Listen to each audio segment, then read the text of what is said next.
Okay, nice, easy roundabout. Good, good, good. Oh, must have hit something. He wasn't doing anything crazy. Must have hit some type of oil.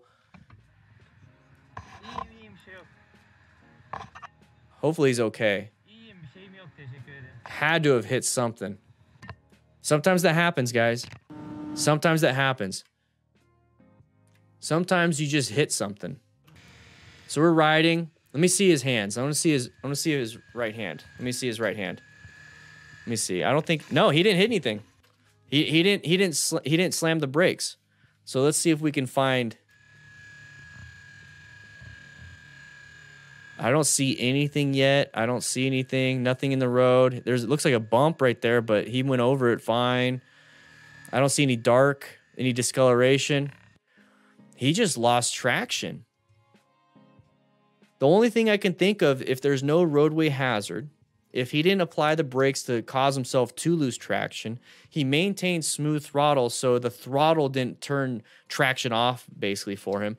Exactly, Foxton. I'm going through all the factors, right? Remember, root cause analysis. We see the actual thing, and we work backwards, finding specific factors, possible factors that we can utilize, and maybe new tires, maybe, or worn out tires. So we don't know the tires thing. So, well, let's take a look. Let's take a look, because you do see a little bit of his front tire in this. So let's see how damaged they look.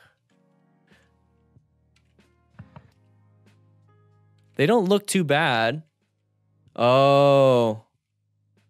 I don't know, it might be the video compression. They look a little worn. They look a little worn. Right on the front. So that could be possibly it. So here's the thing. Here's the thing, though. If we don't know absolutely for sure, what did we just go through? We went through a bunch of different factors. So look out for roadway hazards. That can cause this. Don't apply the front brake super hard. Do progressive braking if you have to. And then hopefully this won't happen.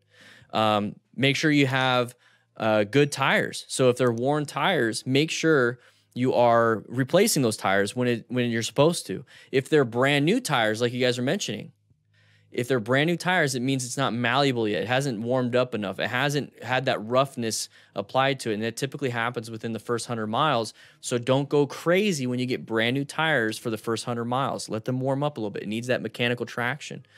He didn't accelerate hard. He maintained good throttle pressure. So it's not that he accelerated and lost traction on that rear tire because it spun itself. So all these different factors we are working through to figure out what happened.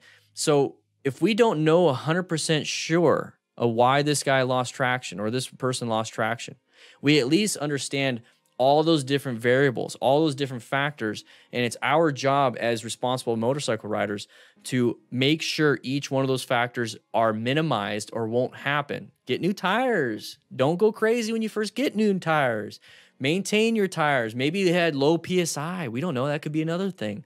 Make sure you're doing all these different things so that something like this, it's like, well, what happened? Doesn't happen to you, okay? Great job, guys. I love having these talks with you. I love having these live streams with you guys. Love it.